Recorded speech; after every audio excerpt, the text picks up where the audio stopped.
Give everyone another 2 minutes. We'll get started. Now it's been 2 days full of events and sessions. Hopefully you guys have all gotten a lot of good information out of this.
Looks like people are starting to trickle in.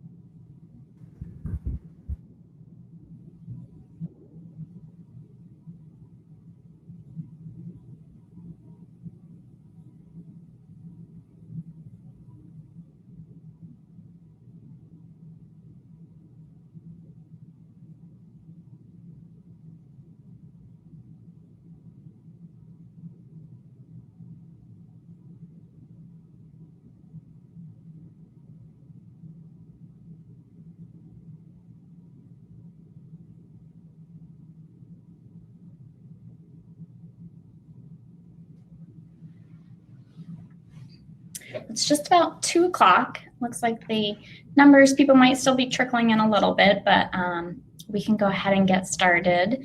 First of all, I want to say thank you so much for attending my workshop today. I know you guys have had lots of sessions over the past 2 days, so hopefully you've gotten a lot out of that information, or a lot of information out of those sessions.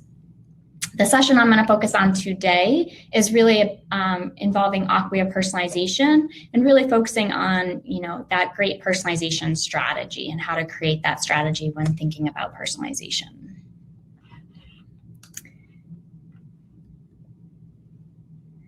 So we're going to focus on quickly on some personalization capabilities. So Acquia personalization tool itself and the capabilities that it has. We'll get into the strategic framework and how you think about creating a strategy for personalization. We'll review some best practices, some customer success stories, and then I'm hopefully going to save a lot of time for Q&A in case you guys have any questions you want to ask. In the meantime, if you have questions, feel free to put them in the chat. I'll try and get to them during the Q&A session. I probably won't take questions in between, but at the end we'll have lots of time for Q&A. So if you have questions while I'm presenting, go ahead and put them in the chat and I'll go through them at the end of the session during this Q&A session. Before we jump right in, just a quick little overview on who I am. So my name is Teresa Anderson. I'm a digital experience strategist here at Acquia. I've been here for about 2 years. And my role is really working with customers that have any of our marketing cloud products to help them understand how they can optimize the usage of those products and really think through what that strategy looks like for them. So my background prior to coming to Acquia, I worked on the marketing agency side. So various agencies across about all industries, working with customers in all industries, really helping customers plan and execute their marketing strategies and campaigns throughout the year in various, as I mentioned, various industries, various focuses. So lots of experience on the agency side and now here in the corporate tech side of things. But enough about me. Let's get into what you guys are really here for to hear about, which is Acquia personalization and the strategy and how to build one. So Acquia personalization has 5 main features. And for those of you that are familiar with it, you might already be familiar and have used and leveraged these. But for those that might not be, The first is really about personalizing content. So being able to provide personalized content to your website visitors, and those that you may have some information about and some that you know nothing about. So being able to, personalize content to known and unknown visitors, and most importantly, in real time. So those personalizations are happening in real time.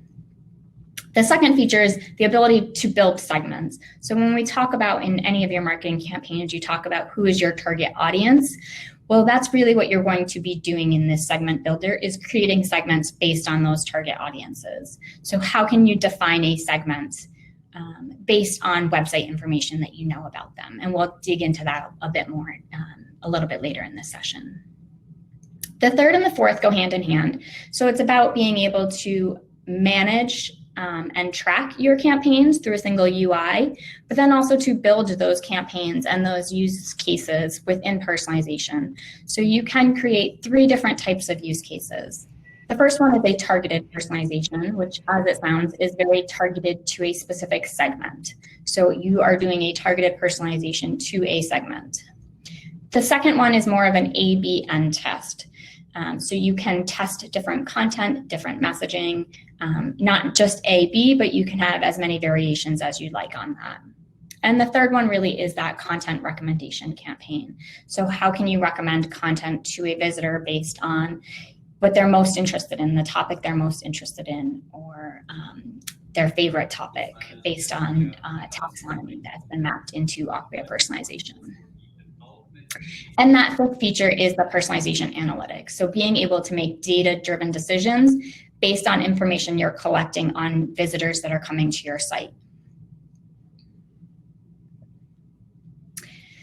There are 3 dimensions of personalization that we're going to chat through now. The first one is audience, the second being data, and the third being channel. So if we focus on audience first, most websites are designed with the mass market in mind, meaning your site content doesn't really change depending on who's coming to your site. It's really up to the visitor to navigate the site and find the content that's most relevant to them. That second level in here for audience is that segmentation, and that's really where we're going to focus with Acquia personalization.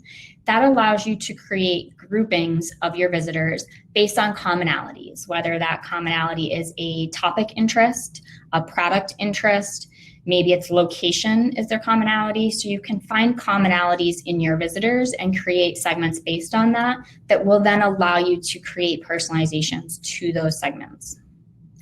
The last one in audience is that one-to-one personalization. To be honest, when it comes to the website, we're not really going to dive into that one-to-one. It would be unrealistic to think that you can create a one-to-one personalized experience for everybody on your general website. You tend to have a lot of visitors, so that would be a lot of management upkeep. However, where one-to-one personalization does come into play a lot more is probably in your email marketing campaigns. So for the purposes of Acquia personalization, we're going to really focus on this segmentation piece when it comes to the audience. So when we think about data, there's situational data.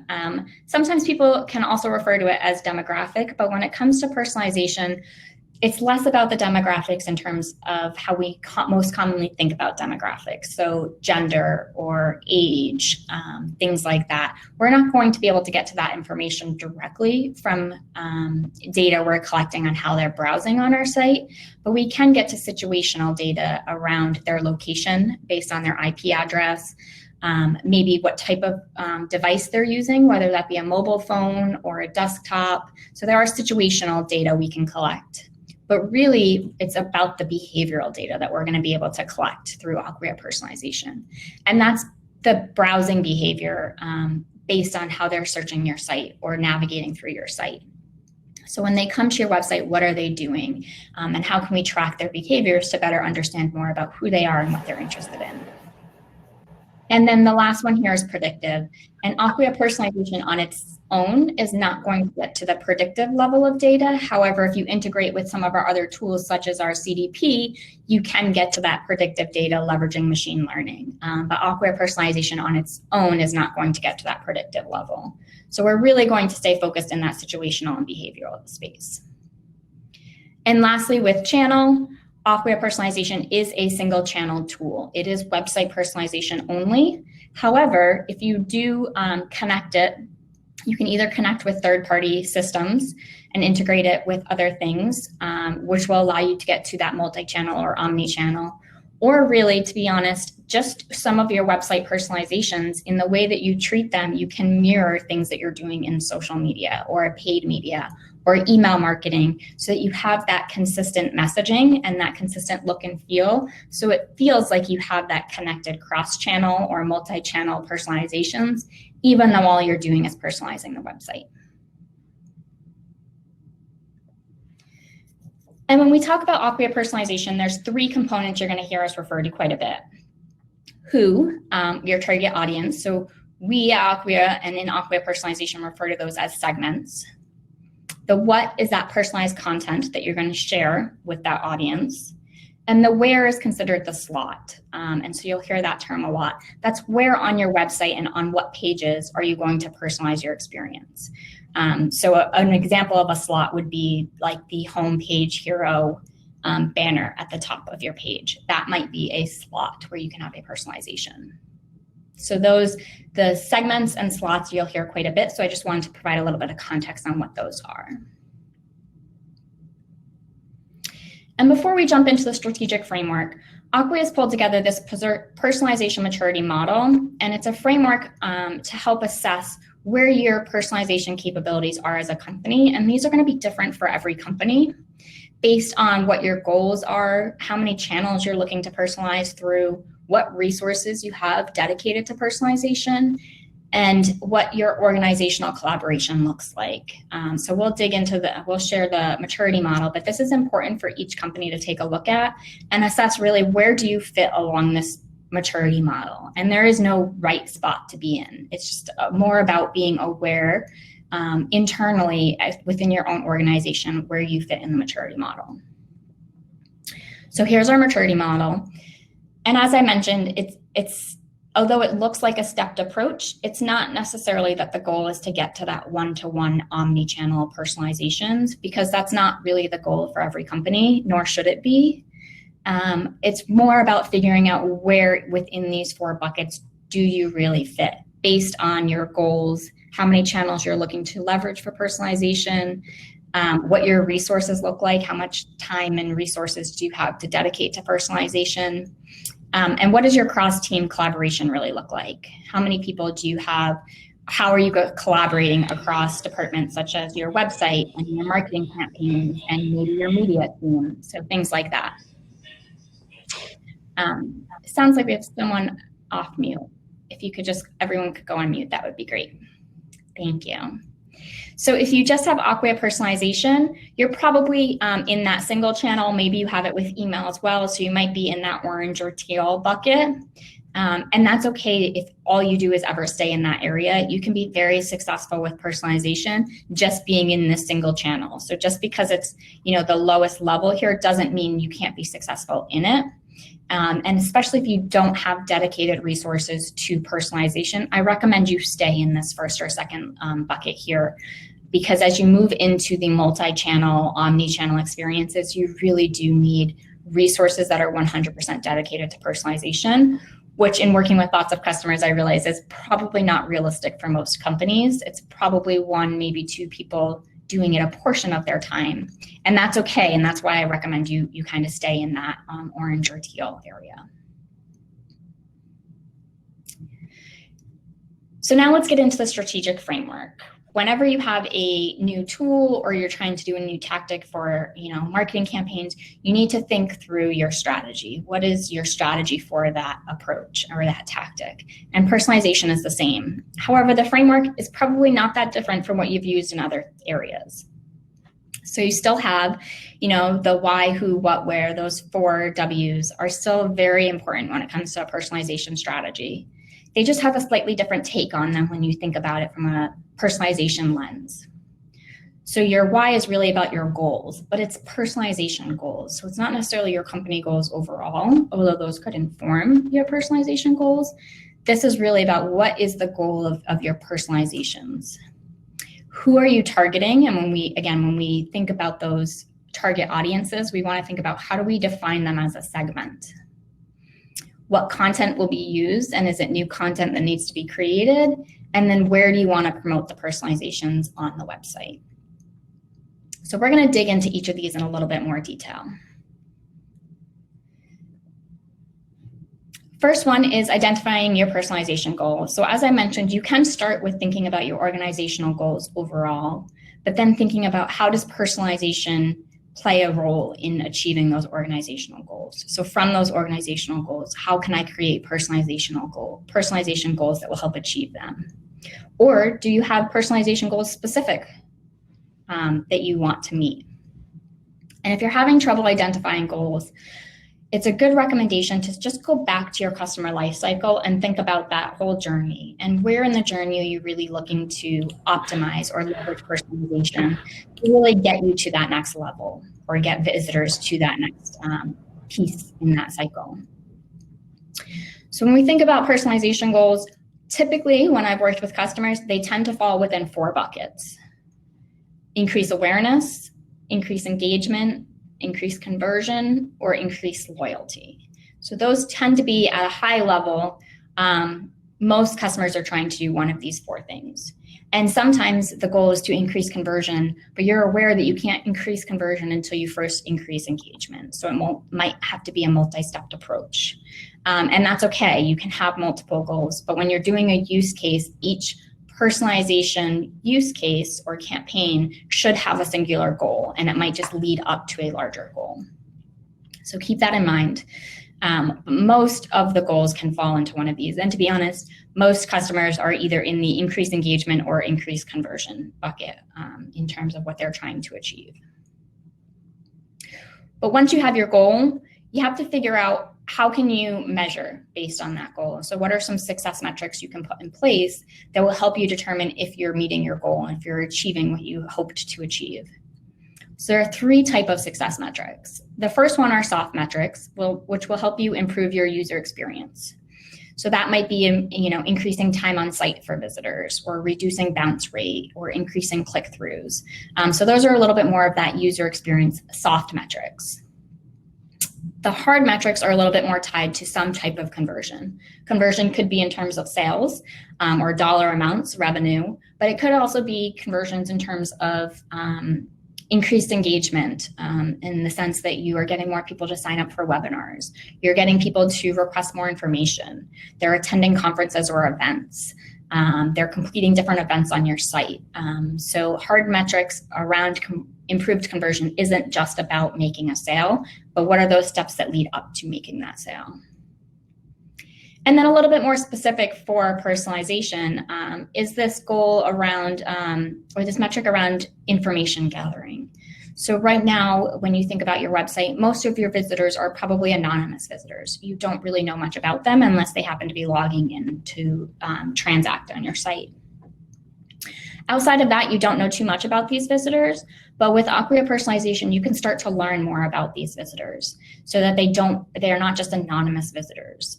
You can start understanding what products they're interested in, what topics do they focus on when they're reading articles on your site, what are keywords that they seem to be most interested in. And if you have forms on your site, such as like with Acquia, if you are signing up for a webinar, you have to fill in a form to sign up for the webinar where you might get asked what industry you're in or what company you work for. And that's information that we can gather. Again, it's that information gathering. So I don't necessarily know names or email addresses of all of my visitors, and that's okay, because that wouldn't be super helpful when it comes to personalizing on the website. But you do start to understand more about ways you can segment them. So you might know their industry, you might know what products they're interested in or what topics they like most. So that's how you can start identifying visitors. So then once you have an idea of your goal and you know some of your success metrics, it's about mapping them, really mapping those success metrics to your goals. This is just an example, but you guys probably all have your own specific success metrics in mind, and ways and events and things that trigger points of conversion on your site. So these would be very specific to you and your goals for the site and how you can track those goals. But this is just, some thought starters for you. You do want to make sure you have a clear goal in mind and ways to measure that goal to see if you are being successful in meeting that goal. So that's really all about the why. Why are we doing personalization? Next, we're going to talk a little bit about the who. So how do we identify segments? I mentioned segments are like your target audience. It's a little bit different when it comes to websites. So how do we identify these segments? I'm sure you guys have all heard at Acquia us refer to our crawl, walk, run phases when it comes to personalization, where you can think about segments in the same way. So across the top in green, we have our crawl. And the reason why these are crawl segments, or the ability to create segments off of these, is because it's information that we're collecting almost immediately on visitors. So whether you have a segment on location or not, we are tracking visitors' locations based on their IP address. So when you create a segment based on location, people will start to fall into that segment almost immediately. Same thing with visit frequency. That refers to first-time visitors versus repeat visitors. And device and system refers to desktop versus mobile, or iOS versus Android. So there could be personalizations that are relevant to your site and your company based on those and creating segments for those. The marketing campaigns is a little bit different. So that one actually refers to leveraging UTM codes in your marketing campaigns, whether that be email campaigns, social media campaigns, paid media campaigns. So if you are leveraging a UTM code, it's just a unique code that gets added when you send those out. When someone clicks through, we'll just use email as an example. If you're sending an email to a distribution list and someone clicks through that email to your website, we can track that UTM code and create a segment based on that UTM code. So then therefore we know that this person coming to the site came from that email. The benefit of that, and why I think these marketing campaigns are a great way for people to start with personalization segments, is because typically, especially with email, when you're sending emails out, you're not sending the same email to every single person in your distribution list. Typically, you already have segmented distribution lists when it comes to email. So in this case, we'll just use an example of sending an email to all of your existing customers that own product X. Maybe it's a new feature that's coming out on it or something. Either way, you're sending an email to all of your customers with product X.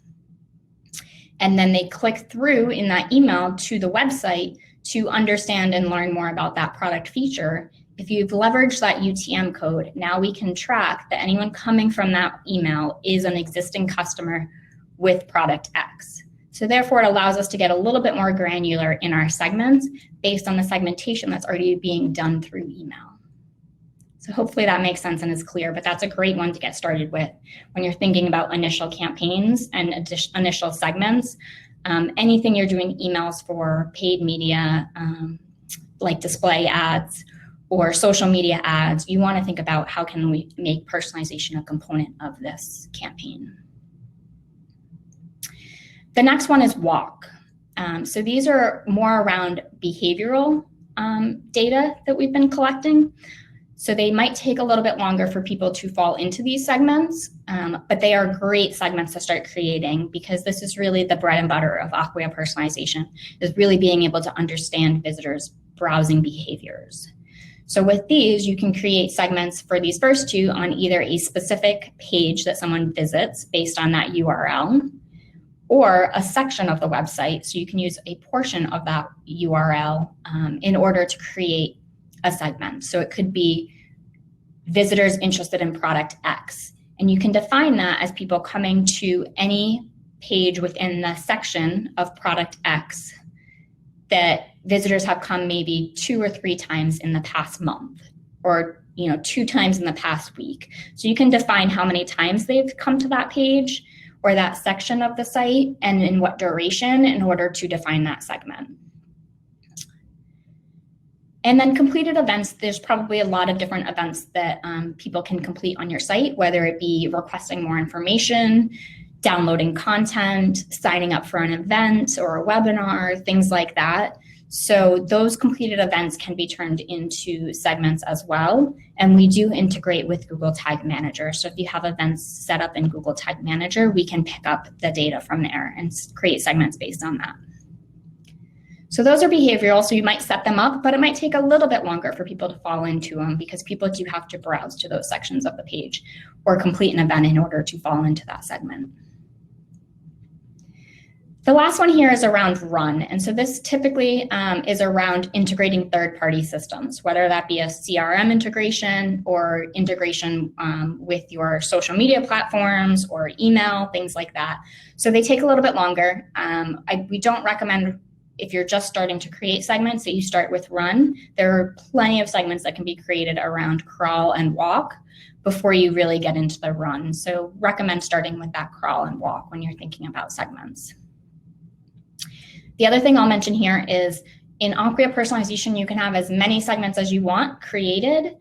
The best thing about creating segments and the biggest differentiator between what you're going to get out of Acquia personalization data versus Google Analytics data is that you're going to get data based on those segments. So if you go to Google Analytics, it's going to tell you in general of all the people that come to your site, this is what the information is, the data is. When you create segments in Acquia personalization, it's going to give you that same type of data, but specific to each segment. So you can start understanding by segment, how are they performing on the site? What are they doing? Where are they going? Things like that. So it also allows you to see how many people are falling into each segment to help you prioritize segments in the future. So segments are a great thing to get started with, even if you're not ready to personalize against them.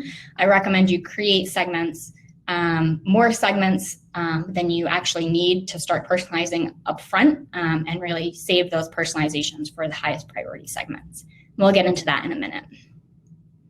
So once you have segments, you want to prioritize those segments. So as I just mentioned, you can prioritize based on the largest segments, so the people that have the most visitors, the segments that have the most visitors in them, or maybe it's the highest value segments, so those that are closest to conversion, however you might define that.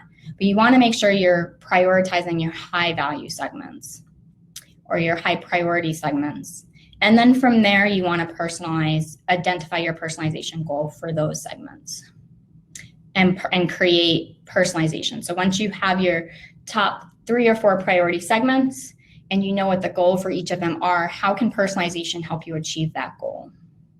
You don't want to start out with a ton of personalizations. So this really helps you start prioritizing what are the segments I want to focus on first, and then how can I reach those segments with a personalized message that's going to be impactful.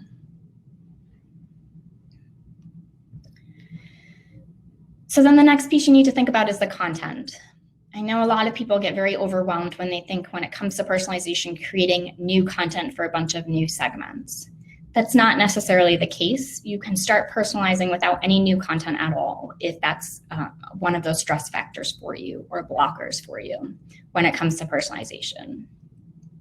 So I like to tell my customers is think about that ideal digital experience. If you had the opportunity to spoon feed your visitors the content that you think they should see at the right time and in the right order that they should see it, what would you show them? So if you know that they're interested in product X, what's the first thing they should see? And then how do you get to that next best piece of content? And then once you have an idea of what that looks like, use very clear call to actions and literally guide your visitors through that content step by step. You can create that segment for visitors that are interested in product X and start with that overall general piece about what product X is, and then get it more granular into the specifics as you go by having those clear call to actions and letting them know what is that next thing they should look at. Plus, you can start tracking what products and services and topics visitors are most interested in, and then therefore just show them more of that content. So it's not about necessarily creating new content right away. It's about getting the relevant content in the hands of the visitors quicker, rather than making them have to search and dig for it. So there's a lot you can do with existing content because most websites have a lot of content, and we rely heavily on the individual visitors to find the content that's most relevant for them. With personalization, it allows you to feed them that content piece by piece rather than making them search for it.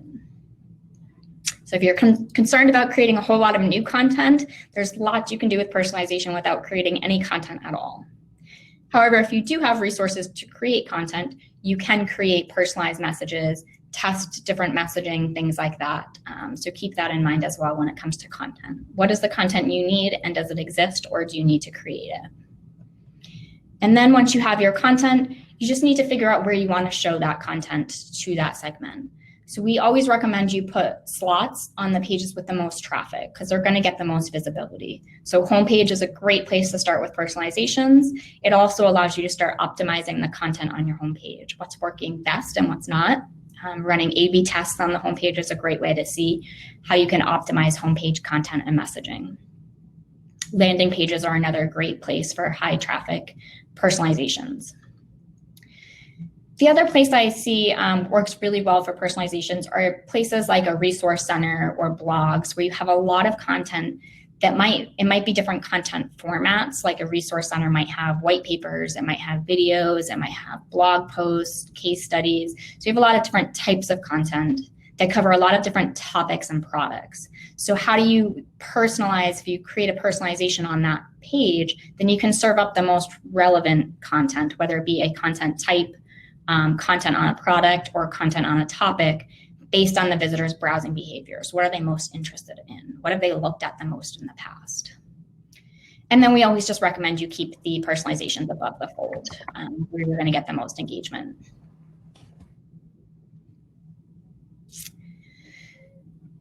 So once you have all of that in place and you've thought through kind of that why, who, where, what, this is just a quick spreadsheet that helps you put it all in one place. This is the information you're going to need in order to make this execution or to create the execution of this personalization in Acquia personalization tool. So it's just a good place to keep it all in one, a good way to keep all of the information in one place. So we've talked a lot about the strategy. Hopefully it's not that dissimilar to other marketing strategies that you've had in the past or have worked with. It's still got those 4 W's. It's just a matter of taking a just slightly different lens on each of them. So now we're going to walk through a few tips and best practices that I found have been helpful in the past. First thing in terms of tips, keep in mind personalization is hypothesis driven. So you might not get it right the first time, and that's okay. It's okay to have a personalization that's not successful because you can learn from it and you can review it and optimize it and keep learning to see what works and what doesn't work. However, leading into the second one, personalization is not a set it and forget it type of tool. It does need that constant monitoring, that optimization in order to make it perform well and do what you are hoping it will do for you. So it's not something you can just set up once and then forget about, and it's just going to magically work for you every single time and give you the results you want. It's something you do need to tend to. Just like a garden or anything else, it takes some maintenance, it takes some tending to. And it is kind of dependent on that cross collaboration because you want to understand what new content your content team's producing, what marketing campaigns, whether they be email marketing, social media, paid media, what's out there right now that we can tack on personalization to and make it be a little bit more of a complete connected experience from the initiative they're starting with and then their crossover into the website. So on the right-hand side, we have 4 best practices that I'm going to get into each of them in a little bit more detail. So the first one is creating a cross-functional team. So I get this question a lot. What does it take to be successful with personalization? And to be honest, I know everyone hates this, but it's going to be different for everybody in every corporation. But this is at least a quick snapshot and stab at what a RACI might look like. So you can be successful with personalization without having one dedicated person to personalization. If you have that, great. Most companies do not. But if you have 1 or 2 people responsible for implementing the personalizations, they do need to have some allocation, 25 to 50% that is allocated to personalization. If you're just expecting someone to do this off the side of their desk on top of their current allocations, it's probably not going to be very successful. So you do need to make sure at least 1 to 2 people have 25 to 50% allocation to really focus on these personalizations. Accountable is really just the people that are accountable for the success of it. Consulted is really where that cross collaboration comes into play. So you might be consulting with people from your digital team, your website team, your marketing team, your media team. So you do need to have that cross collaboration in there. And then informed, if this personalization isn't driven from the top down, it should definitely be informed from the bottom up. So whatever you're doing on personalization, you want to make sure senior leadership is aware, whether that be monthly or quarterly updates, some type of update on how personalization progress is going.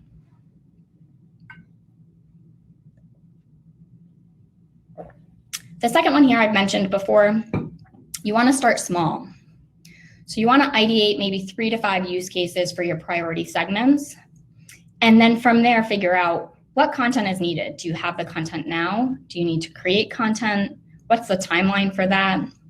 And then prioritize those use cases based on the level of effort and the intended ROI. So really, you only want to start with a handful. I would recommend you start with maybe 3 to 5 personalizations in general, not for each segment, but in general. Start there, see how they're working, make sure you can optimize them, get them to perform the way you want them to perform, and then move on and add more as you go. And how quickly you add more will be completely up to you in terms of the success that you're seeing and the amount of time and resources you have to dedicate to reviewing them. But if you start with 20 or 30 personalizations right away, you're going to quickly become overwhelmed and you're not going to have the time to really pay attention to any of them. And you're most likely not going to get the results that you're looking to get. So start small. It's okay to start small and be successful with small personalizations. This next one is a personal recommendation that I make to my customers, which is just to try and include at least one A/B test a month. A/B tests are very simple and easy to create in Acquia Personalization. You don't necessarily need new content. So if you're worried about the pressure of creating new assets or new content, you can do A/B tests without creating new content. And you get some quick results that will allow you to start optimizing. So if you do some A/B tests on the homepage around, maybe what product you should feature in the hero banner, or maybe right below, if you have 3 blocks of featured content, maybe you can A/B test what goes there and see what performs best. And then therefore you can optimize it overall. And the benefit of the A/B test is that you can create an A/B test for a specific segment or for everybody visiting the site. So that's up to you. Where most of the personalizations have to be defined by a segment, the A/B test can go to everybody, which is a good way to start testing and optimizing in general your site. However, Acquia Personalization is not to be used, the A/B testing is not to be used for like UX and UI features like navigation. It's more around testing content and messaging. So just keep that in mind. And then lastly, my 4th recommendation or best practice here is to schedule alignment meetings. So schedule reoccurring, whether that be monthly or quarterly, whatever makes sense for you and your team. Schedule those meetings, make sure they're reoccurring so you don't have to worry about going back to them each time. And then in those meetings, share a recap of your efforts and successes from the past month or quarter. Talk about what your next actions are going to be. What are your next top 3 to 5 personalization ideas and what's needed for them? Is content or assets needed for them? And if so, use that time to identify a timeline on when they'll be ready to be implemented. So it's a way to just keep everyone on track in what's happening and what's going to happen in the future. And it gets people to start thinking about personalization as part of natural campaigns and as part of their daily routine, which is really the ultimate goal that you want. Anybody in any type of marketing or digital strategy role should be thinking about how you can incorporate personalization into your larger initiatives. So having these alignment meetings gets you in the habit of thinking about personalization more broadly. Okay, so we've talked a lot about capabilities, the foundational stuff, the strategic framework, and some best practices. So how has it been used in practice? So we'll go through some case studies here. These are customer success stories. So I've identified 2 for each of the 3 phases. So there'll be 2 in crawl, 2 in walk, and 2 in run. So we'll talk through these and you can get a sense for how some of our customers have been leveraging these use cases and really seeing some success.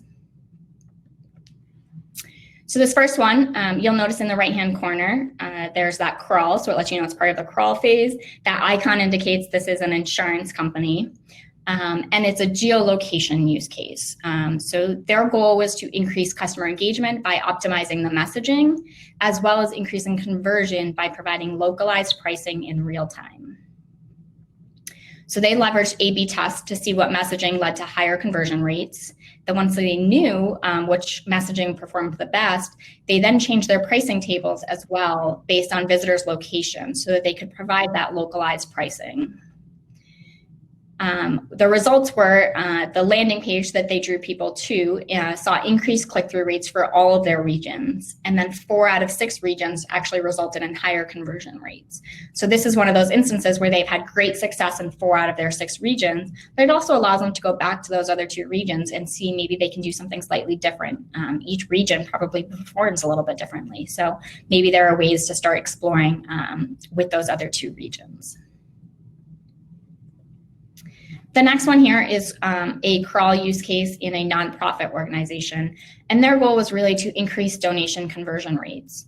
So they did this through a lot of A/B testing and personalization. So first they created a segment, and their segment was based on visitors that went to the donation page but left without actually donating. So based on that segment, they created A/B tests on the homepage where they were where they tested different variation donation messages. So they could determine how strong they wanted to go with the donation message, or what tie-in they wanted to create to that donation message that really resonated best and had the best conversion rate.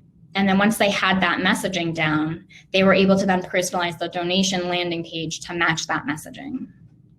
So as a result, they tracked 1,100 donations as a result of the personalization. And they found when they ran that A/B test, the winning variant for that messaging outperformed the default messaging by 77%. So again, you might have some default messaging there that you're running to people, but if you just do some testing to see what might perform a little bit better, you might have significant increases in that, as they saw here. So now we're going to go over 2 walk use cases. So this one is based on completed events. This is a healthcare provider that wanted to increase traffic to their request an appointment form submission. So what they did is they decided that they wanted to focus on visitors that were interested in primary care content. So they defined their segment as people based on browsing behaviors as people that had seen primary care content. And then before they started this personalization, they had created a primary care package of content. So they packaged up their content, one primary care, and they got it all together. And then they they personalized the site to promote that package of content to visitors that were interested in primary care. And they customized the call to action to drive that higher conversion. And as a result, they saw 91% conversion rate of visitors who clicked the personalization and then therefore submitted a request for an appointment.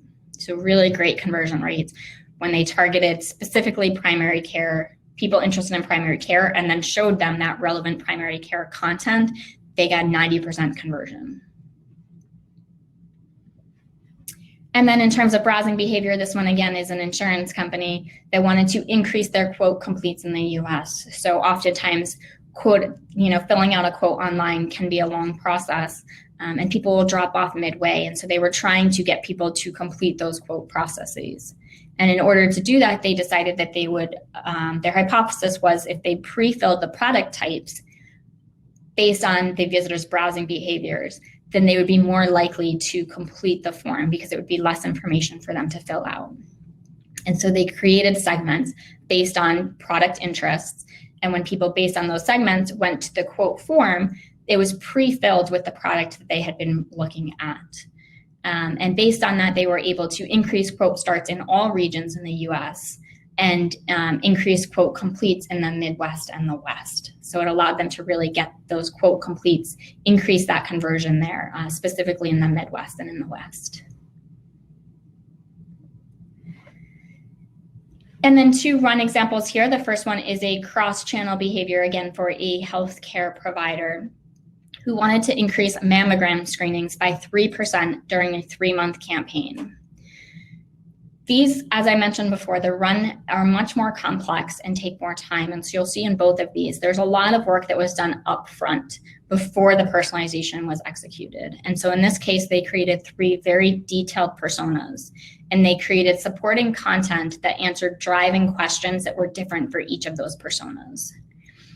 They did a multi-channel approach by focusing on prevention and screening and really focused on various different social media channels.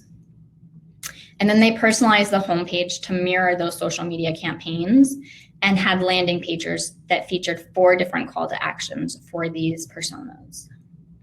As a result of all the pre-work they did and those very detailed personalizations, they were able to increase the mammogram screenings, not just by 3%, but by 12.6%.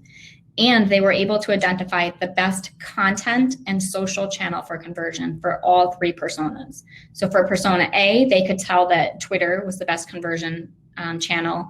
For persona B, they could tell Instagram was the best conversion channel. And for persona 3, it was Facebook that was the best conversion channel. So it allowed them to not only increase their goals that they were intended, but also identify what social channel led to the best conversion rate for each persona. And then this last one is from a banking customer who really focused on that CRM integration. And their goal was to have a connected customer experience by aligning sales and marketing initiatives, both offline and online. So again, they started by creating well-defined personas, and they mapped each of the buyer journeys based on those personas. Then they took a look at all of their sales and marketing tools and mapped them across each of those journeys and identified the personalization opportunities based on each journey. So when I was talking about mapping that ideal digital experience, that's essentially what this company did. They took their 3 different personas and then they mapped the journeys for each of them, and then they spoon-fed their visitors that content based on the journey and where they should see the content throughout the journey. And as a result, there's lots of results here. They had 72% increase in campaign-related conversations. They had 81% increase in goal completions in the target areas. They had almost a 5-minute increase in average time on page, 50% increase in average number of sessions per user, and 128% increase in traffic from social channels. So you can see these take a little bit more time to do, and they involve a lot more upfront work, but the results that you can get are substantially different as well. So again, there's lots that you can do in both, in all 3 phases, whether it be crawl, walk, or run. And it's very easy to step from crawl, walk, and run as you get familiar and comfortable with the tool. So hopefully these success stories triggered some ideas for you guys all. I know we have a few minutes left, so I do want to open it up now for any questions. I don't see anything in chat. I think you guys all have the ability to unmute yourself. So if anybody has any questions, feel free to ask them now or to drop them into the chat.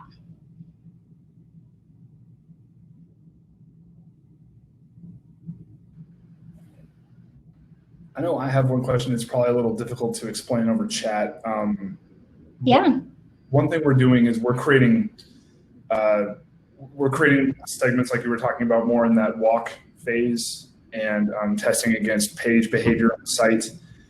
And one thing we actually did was we worked with our rep to come up with a custom report to essentially compare the data we were seeing in our campaign results to that same experience without seeing the personalization, so that we could get as close to a one-to-one comparison of, did the personalization really improve that experience as we could. One thing I'm concerned about, and I'm trying to think of ideas around, is when we're looking at the reporting for that segment and comparing it to the control, I feel like the segment already has, it leans towards more engaged users because of the thresholds we put in the segment of, they visited this piece of content twice or so. So I feel like they're already more likely to convert, and then we're personalizing on top of it, and then comparing to something where the only rule is they had to see the same page, not necessarily have the same amount of behavior as the people we were personalizing for. So I've been trying to find a way to compare to the segment without the personalization and the segment with the personalization, I guess, is probably the best way to describe that. That's been a tough thing on our end. Yeah. Have you considered doing an A/B test within that segment? So having one of those personalizations be an A/B test where it's the default versus the personalization, but it's for that segment. So you can start seeing, based on that segment, half of them are, or whatever percentage you want, are seeing the personalization, and the rest are seeing a default. And then you can start measuring based on that segment. They're all in that segment, so roughly around the same level of engagement. Now you can do the A/B test within that segment to see based on the default or the new personalization, what the difference is. I'll create a baseline for us. Yeah, okay, thank you. Yeah, no problem. I think there was a question on whether the deck will be shared. So yes, we can make sure you guys have the deck. What's the biggest mistake marketers make when starting to personalize? I'd say there's two things that I would say here. Oftentimes we hear customers want to just start collecting data. So they'll install Acquia Personalization to collect data, but they don't create segments. And so if you're just installing Acquia Personalization to collect data and you don't have segments to create data on, you're not going to get much valuable data that you couldn't already get from Google Analytics. So if your goal is to just start collecting data, make sure you're creating segments to collect data on. So I would say if you're in the data collection phase, and keep in mind, you don't have to install Acquia Personalization and collect data for like 3 months or a year. You don't need to do that, but if you want to just start collecting data, make sure you're collecting data around segments. The second thing I would say is for those that are actually starting to implement personalization and use cases, they either create too many and can't manage them, or it's set it and forget it. Even if they just create 1 or 2, they don't ever look at it. And so they're not seeing if it's actually performing the way it should be. They're not running any reports to say, is this doing what I want it to do? Am I meeting my goal, or do I need to make some optimizations? So what I've seen, a big mistake that I see customers make is they think about personalization as a set it and forget it. They create a personalization and then they forget about it and they don't ever review it, they don't optimize it, and then they might get asked about it a month or 2 later and say, oh, I don't know why it's not performing. Probably not performing because you're not paying attention to it. So if you are going to invest in personalization, you do need to invest in the time to pay attention to what you are personalizing. Hopefully that answered that question. Any other questions?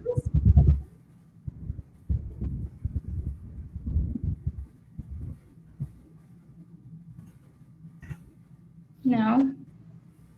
I know personalization can seem a little intimidating. It's one of those things everybody knows about, everybody wants to do, but I get the sense in working with customers that everyone's a little nervous or doesn't really know where to start. If you follow these steps and really think through, even just an initial use case, start with something in the crawl, a geolocation.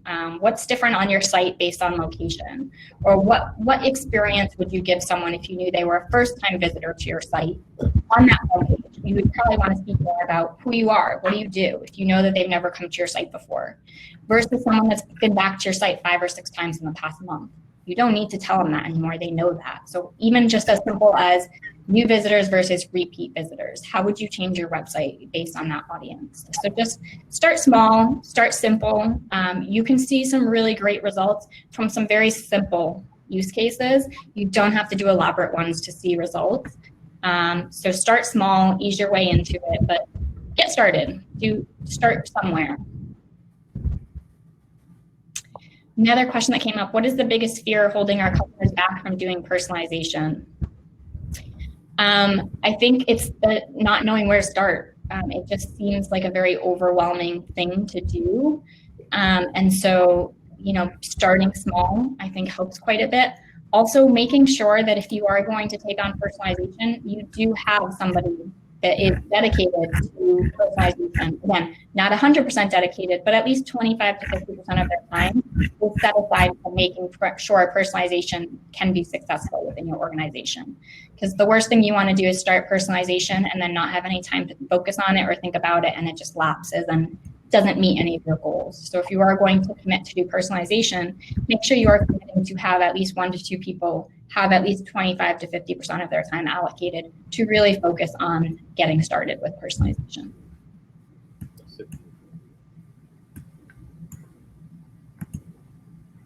Any other questions?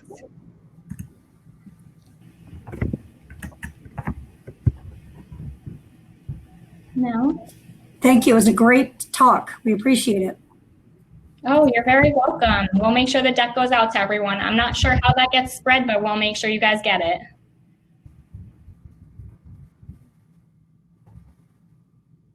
Well, that's all I have. If there's no more other questions, I'll stick around in case any other ones have questions. But thank you all very much and enjoy the last little bit of the conference. I hope you guys got a lot out of Acquia Engage 2020.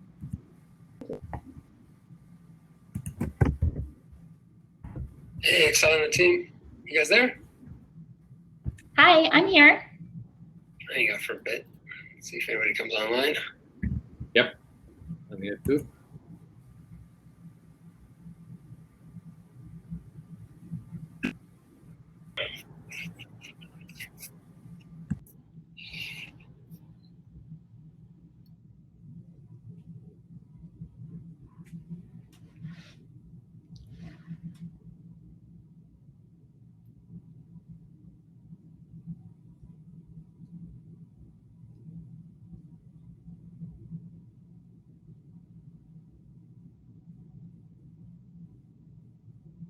All right. Well, I think that's it from everybody. Enjoy the rest of the conference and thank you.